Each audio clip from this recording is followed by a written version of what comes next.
Hey, all persons having any duty fully on the justice of the appeals court of Boston, draw near, give your attendance, and you shall be heard. Granting the court is now open. Please be seated. Good morning, everybody.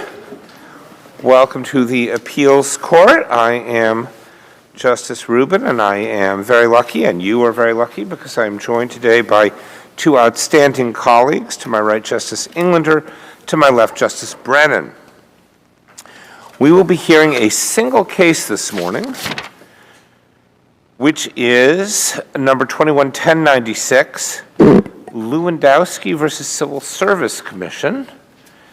And the rules here, if you're unfamiliar with them, are 15 minutes per side. There is no rebuttal. And we will hear first from Attorney Kiley.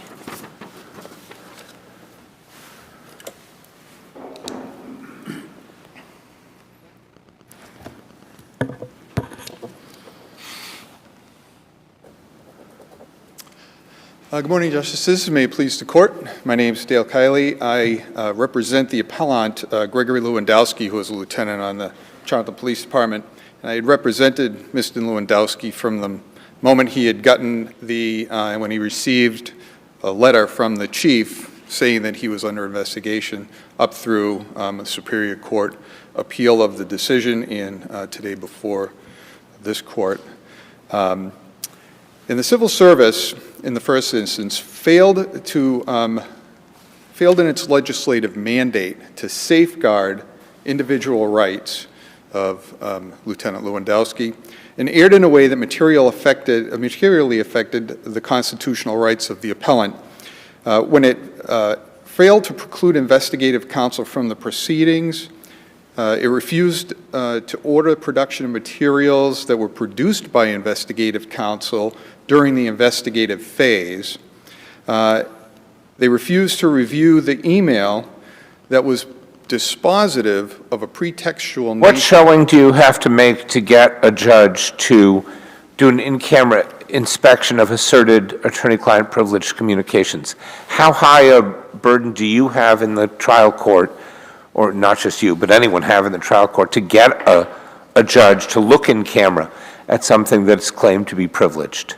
Well, in this case, in the administrative hearing, the commissioner for the Civil Service Commission stated on the record at the time we were discussing this issue that he has done it numerous times in the past. I don't care about that. I asked you what the standard is. What standard has to be met? You can't just go in and say, there might be something in this, Judge.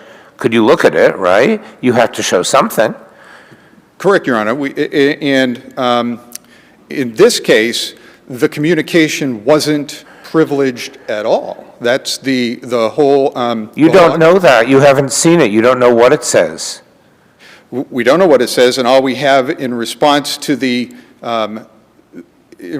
all the facts that were presented, for instance, Well, hold on. I mean, the communication is as I understand it, from the record that we have, is a document that came from the police chief to town council, right?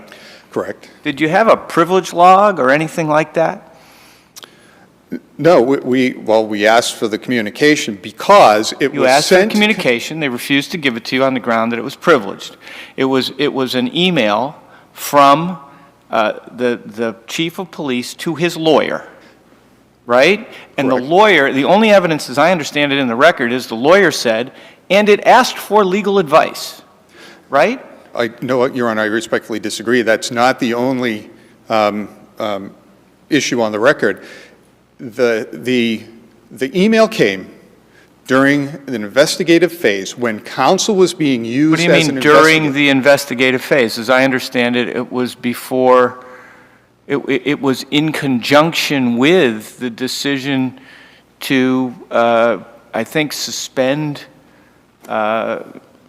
Lieutenant Lewandowski pending further investigation, right? It was at the beginning. He was sent a letter. Lewandowski was handed a letter by the chief. It says, I am investigating matters. I've not made a determination. And when does this document that you want to see, when does it fall in relation to that letter that was handed to the lieutenant? That day. Okay, so it was right at the beginning. Saying that he was under investigation. I've made no determination, no disciplinary action. I found no reason. Why is there any reason to believe that a letter from a client to his lawyer, which the lawyer has represented in open court, contained a request for legal advice, is not subject to the attorney-client privilege? What is it in the record that tells us that? Because you come on very strong in your brief about how this is going to be very critical to your case, and it's not privileged, and the only information that we have indicates that it is privileged. It's a self-serving statement by an attorney saying It's always privileged. self-serving. Everyone's statement is self-serving, right? I mean, Well, the standard, Your Honor, is that the person claiming the privilege must prove that it's privileged. no. Through in-camera inspection, they have to prove it, or you get to see anything. I come in, I'm the lawyer, and you say, I'd like to see that stack of documents you got there. And you say, these are attorney-client privileged documents, you can't see them. And you think that you get to say, prove it, and if I can't, you get to look through my file? That doesn't sound right to me. Well, no, Your Honor, but that's not what happened here. I didn't ask to see them. I didn't need to see them. I asked the Civil Service Commissioner to see it because... So Kindly look on at- that, I'm sorry. No, go ahead. So on that, you ask, the town objects, the commissioner or the quasi-judicial officer says, well, I'll take it under advisement. Why don't you talk about it and get back to me? Isn't it incumbent on you then to get back to the commissioner, and if not, then you've waived the issue? Why haven't you waived it? Well, because, Your Honor, I had asked 6 times previously, and During that hearing? one time previous during the hearing, and it Okay. was actually allowed. I asked for the email. As I read the record, you asked for an in-camera inspection, not asked for the document. You asked for an in-camera inspection. The commissioner says, what do you say to the other side? The other side says, well, we object to turning it over. And then it's left hanging. Why is it not incumbent upon you as the person seeking the information or seeking the in-camera inspection to press that issue? And absent that, why haven't you waived that issue? Well, so first, Your Honor, it was asked, if you look at the Record Appendix, Volume 2, 447, so the transcript page itself is 442. I asked for the email. I was questioning Chief Maxfield on an email that he sent to All counsel. right, what was the exact page?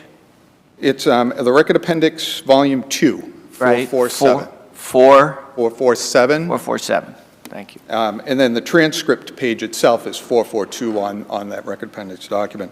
I asked the chief for the email. There's no objection from counsel at that point, and the commissioner says he'll leave the record open for the email. So it was already addressed. He was going to leave the record open for the email. There was no objection by the town.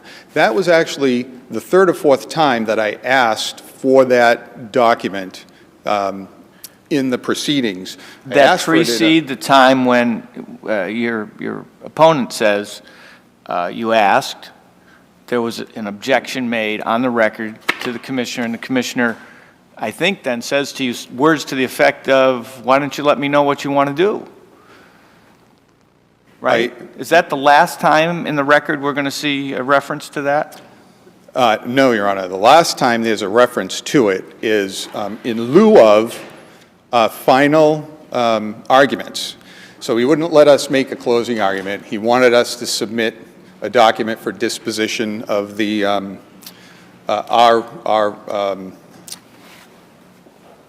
we were supposed to make our findings for him and give him something to do. That was the form of a closing argument. And I spent a page and a half in that closing argument document on this issue.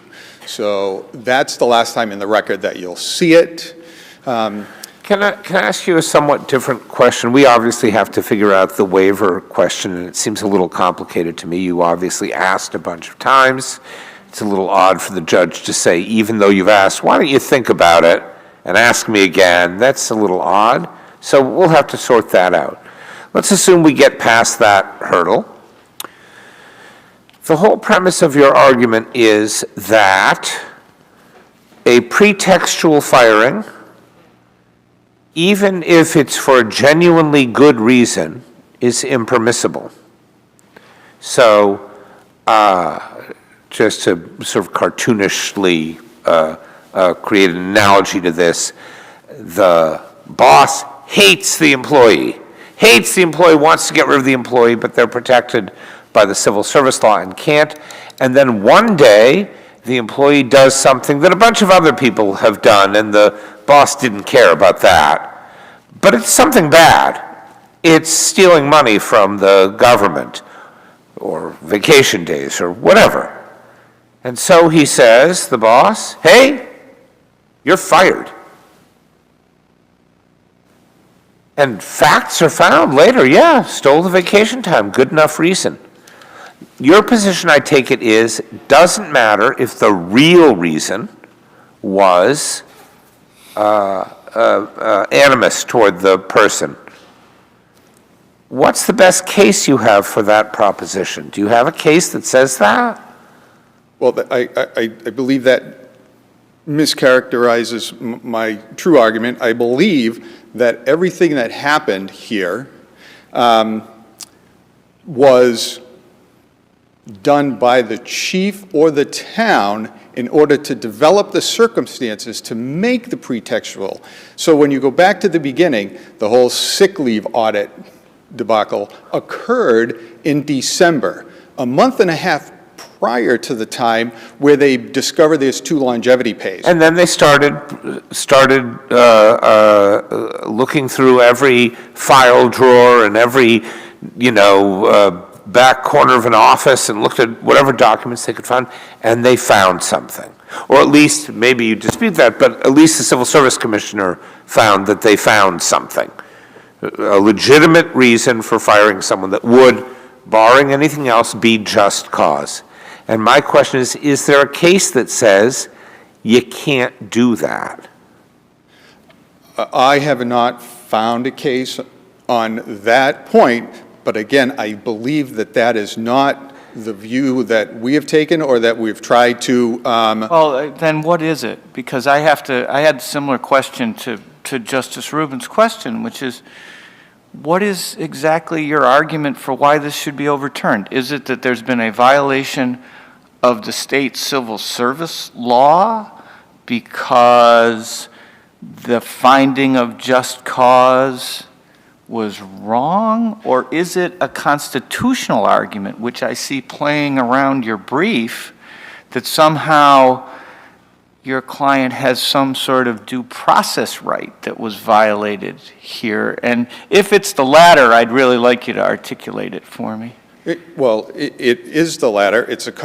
So his right to employment and to not be fired for just cause is embodied in the statute for the civil service law. That's what they're designed to. So he has a constitutionally protected property interest in his job, cannot be fired for just cause. Without just cause. Right. So here. So was this a substantive due process argument that somehow one of the constitutions, I guess the U.S. Constitution, provides us with a standard for deciding when you can be fired? Or is this a procedural due process argument? And if it is, what process didn't he get? He went right through exactly the process provided by Massachusetts law. Well, he was deprived at every turn by the Civil Service Commission of providing a defense for himself. In my pre-hearing report, I specifically asked to exclude investigative counsel from the proceedings as a material witness because he provided investigation, he was at the deposition, the 40 questions that they asked. How was he deprived of providing a defense for himself because another lawyer sat in the room? Well, because that lawyer provided investigative assistance to the town. So everything he did during the investigative phase is not privileged. And I believe I cited. Did you call him as a witness? I was precluded because I asked for it as a motion in limine at the pre-trial hearing. I asked for a number of things. I asked for documents that would show what counsel actually But I did- guess I'm still back on my question, and I think it's reflected in what Justice Englander said too. So what? Okay, so you put him on the stand and he says, oh yeah, I acted as investigative counsel. What did you do? Well, I went through all the records and I saw that when he did the sick leave, he only used the computerized ones, and he knows full well which days he was sick, and they're in a written log, and he didn't put them in, so I thought, aha, he lied. And so then I issued 40 interrogatory-style questions and turned to him. And after seeing the answers to them, I concluded he lied, and that's a good enough reason to fire him.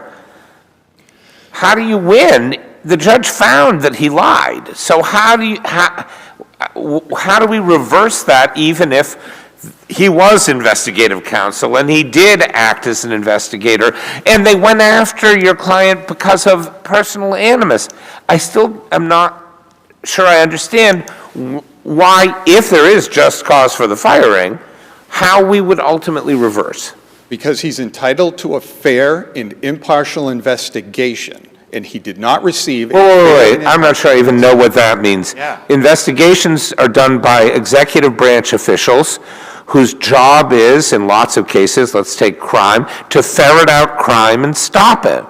So they get suspicious about someone, and then they hang around his house and look through his garbage and do 100 million other things that they're totally allowed to do and that's proper.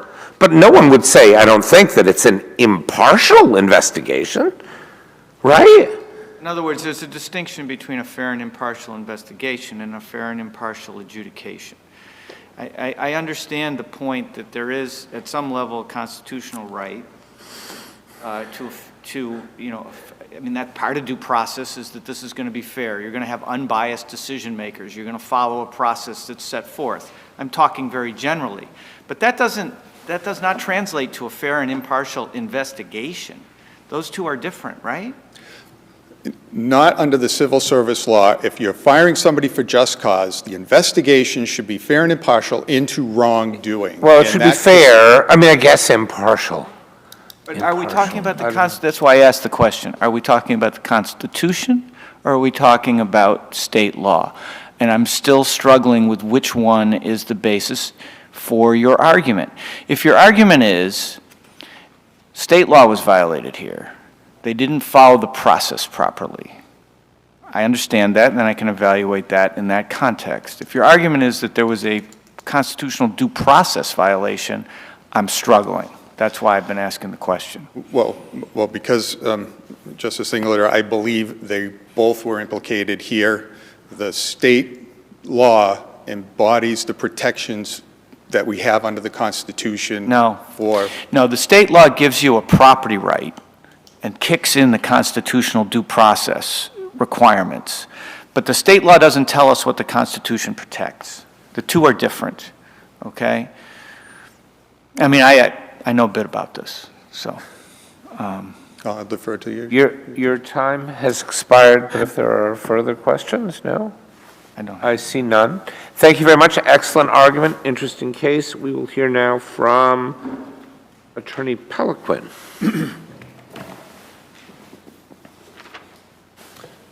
Good morning, Your Honors. May it please the Court. Leo Peliquin for the Town of Charlton, and in this instance, the Civil Service Commission defers to us to defend the decision, as the Court knows. Your Honor, the premise of basically depriving the town of its attorney-client privilege and their counsel, with their counsel, is bald-faced allegations, unsupported by the evidence, that counsel was hired to do a sham investigation in concert with the town. There was some type of conspiracy involved, and therefore... The strongest evidence, I think, that Lieutenant Lewandowski has is this list of interrogatory type questions that the chief, I gather, communicated to the opposing party. It's not an unreasonable inference that those were written by a lawyer, because they're in the form and style of interrogatory questions. does that mean that some of the communication with the lawyer was not attorney-client privileged, if we assume that the lawyer wrote those questions? Of course not, Your Honor. Attorneys hired to give advice often give guidance to their clients. Clients often run documents by them to ask their input on them, legal reasons to ask their input. What can you ask? What can you not ask? Documents often address whether or not the employee can answer voluntarily or is compelled to answer. And so what is this category that I had not heard of, frankly, until this case? Investigative counsel doing something other than providing legal advice. What is that? Well, I wasn't hired as investigative counsel. I was hired as special counsel. Municipalities across the Commonwealth hire special counsel for a number of reasons. Of course, but that's not my question. The question is about functionality.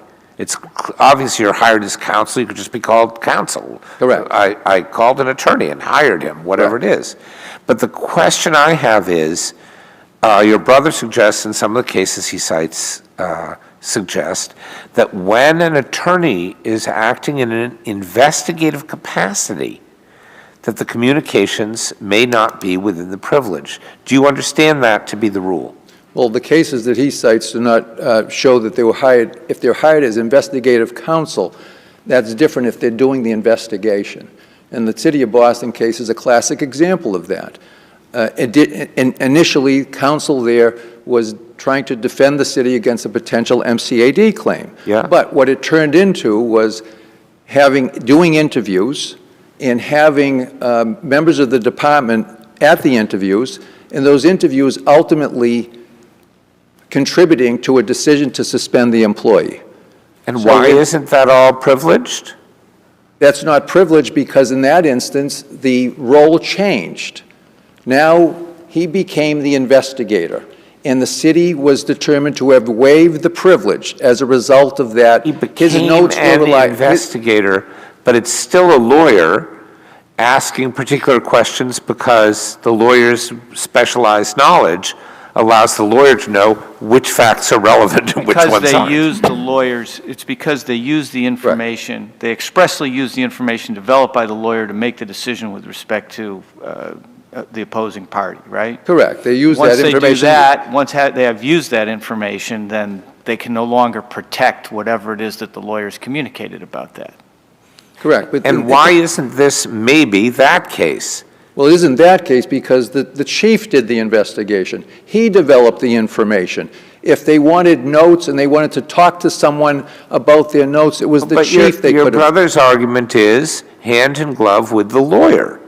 Well, an attorney can give advice as to how to do an investigation. So if you write out the questions for the chief, but you don't ask them yourself, is that the distinction you're drawing? Well, I would not assume that happened. Theoretically. But say, theoretically, the chief does a list of questions. What do you think of these? Can I ask him these? Can I make him respond to those questions that I ask? Well, the more lawyer's there to likely, give advice. We've all been lawyers, more likely either the chief says, I don't have the first idea what to do, and the lawyer gives advice, or maybe the chief drafts 8 questions and they're completely off the mark because what you're looking for is just cause, not, you know, did he spend time in a donut shop with someone or whatever, and the lawyer edits them, including adding additional ones, making sure there are no gaps between them, you know, so that all the elements needed to build a case or determine if there is a case are there.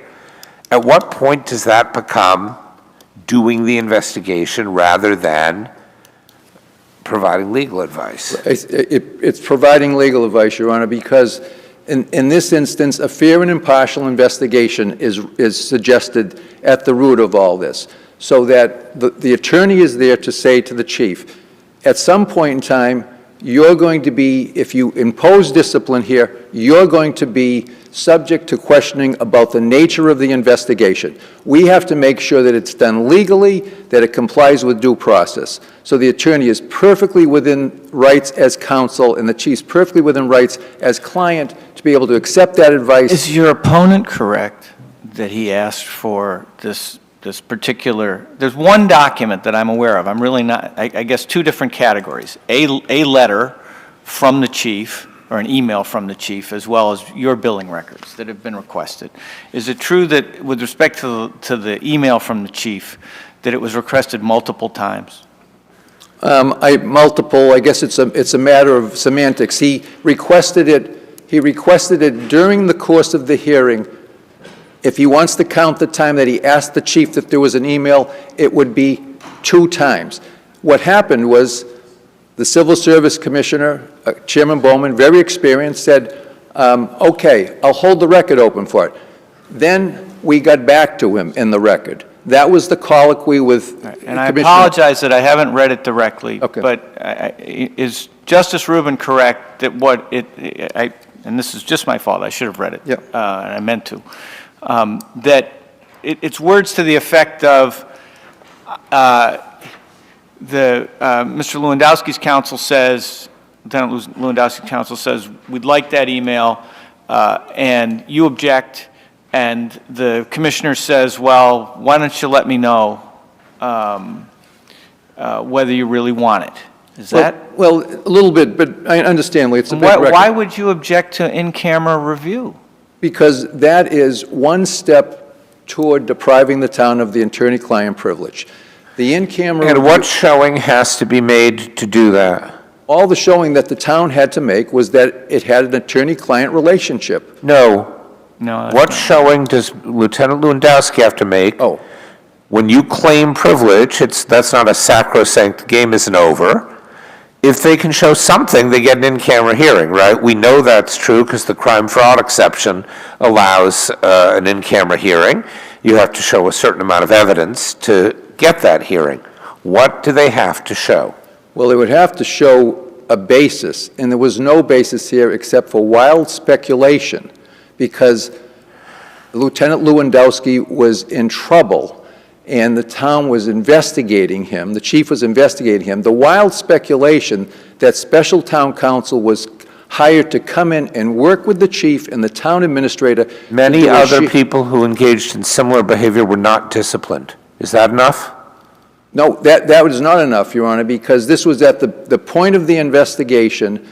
That, It appears that the lawyer wrote these investigative documents. Is that enough? not enough. Attorney-client privilege. Is your Yeah. concern, I think I get it, and it took me a little while to get it. Your concern with in-camera is that this is also the decision maker. So, if I had a case that was going to go to trial, somebody wanted an attorney-client privilege, it was frequently the case that somebody would say, put that in camera, and if there was reasonable doubt, it would go in camera. But the judge isn't going to be the ultimate decision maker. The jury is. Here, he is, and you don't want to show him what it is that you said to your client, Well, or the vice ju- versa in this case. Well, Commissioner Bowman himself was reluctant, as you can see Yeah. from the record. Yeah, He was okay. reluctant and once you go down that email, what about the 5 emails before it and the 6 before that? I'm guessing you can get someone else to do the in-camera review if you wanted. I don't know if there's law on this, and it's There not a is, yeah. courtroom. That's the way it's But I would think you could get someone. Well, he was saying he was going to do it, but he was reluctant to do it, and he said to counsel, you should think about this. He didn't say that to me because I had What already does said that to him. mean? Well, I've never heard. Is that denied or allowed? You I- should think about this. Well, it's like status quo. It's not in, and I'm not putting it in. If you want to show me something more. If you want to ask again, my rule in this courtroom is twice. Well, no, I think it's more than asking again, Your Honor. The record is clear that counsel never at any time provided anything more than the request. That was an opportunity to go back. He claimed case law, civil conspiracy, all that stuff. He never provided anything else. He was silent. That whole hearing, he was silent, the hearing that occurred on June 12th, all through that. The commissioner Was didn't even this bother email to. ever filed under seal or impounded or anything like that? I'm sorry, Your Honor, I missed. This email, was it ever filed or is it in the record in some impounded or sealed form? It's not, Your Honor. It's not.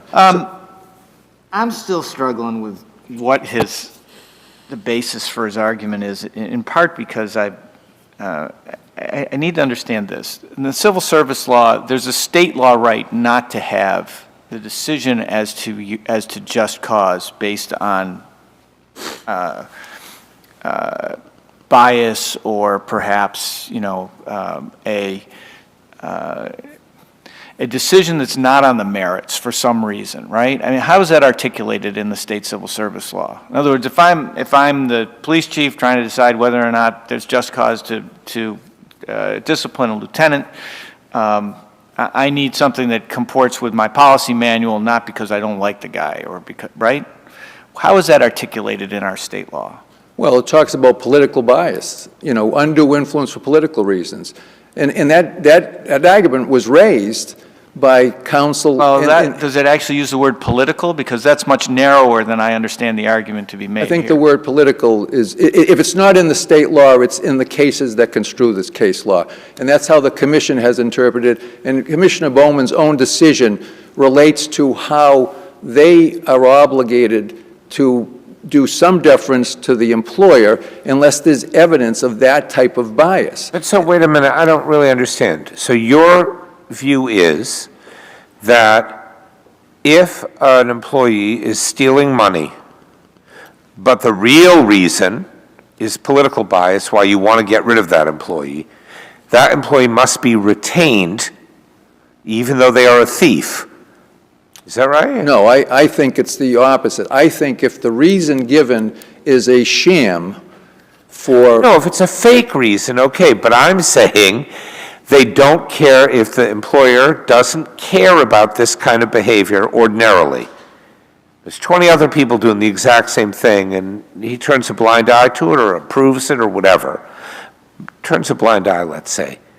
But this guy, he hates him for political reasons. He was appointed by the old chief or whatever, and so he decides to use against him something that's genuine wrongdoing, but that he's never cared about in any other case. Retain or fire? Well, it's not that case, Your Honor, because I in didn't this ask case... you it was that case, the hypothetical I'm giving you. If that comes up and it's shown that others were given leniency or ignored, then you have a disparate treatment argument, and you would prevail at the Civil Service Commission. Disparate treatment doesn't mean equal protection. It's a specific thing in the Civil Service Commission, and disparate treatment is not permitted. Is that right? Well, disparate treatment, I think, is a prong of doing it for political reasons. Yeah, but okay, so this is helpful, and I understand. Well, I think what Justice Rubin's getting at, and he can correct me if I'm wrong, is does disparate treatment overcome an actual just cause reason for termination? Well, it's similarly situated individuals should be treated similarly. That's the disparate treatment principle. In this instance... And it's enough to overcome... Suppose we have, and this is purely hypothetical, suppose we have a police chief who has overlooked the fact that he's got 6 lieutenants who are stealing time, okay? And then he decides to go after one lieutenant. You know what? You're stealing time. All right? That would be Civil service will put that person back in because that's disparate treatment, because 5 others have been allowed to steal time? I've never seen that case, Your Honor, but with a police officer in particular, I would argue that any officer stealing time at any time because of the standard of conduct expected of them, disparate treatment should not prevail. But we don't have something on that, because that, frankly, that's the subtext to the argument being made by your opponent. Well, is that he should be reinstated because other people were allowed to do this. Now, I've given a harsher set of circumstances, but that's basically the argument. But that wasn't the only offense, Your Honor. Commissioner Bowman did decide that to fire him for taking the longevity he knew he wasn't entitled to, he would not have fired him for that basis alone. But he went beyond that. I understand. He lied about the vacation time. He lied in the sick leave on us. He engaged in a lot of They all can fall into the same sort of, anyway, okay. Your time has expired. This is a very interesting case. Thank you both for excellent arguments that I think have sharpened the issues for us. The case is submitted as we were sitting on only one case today. That also means that our session for the morning is concluded. I'd like to thank the court officer and the rest of the staff for their assistance, and we stand in recess.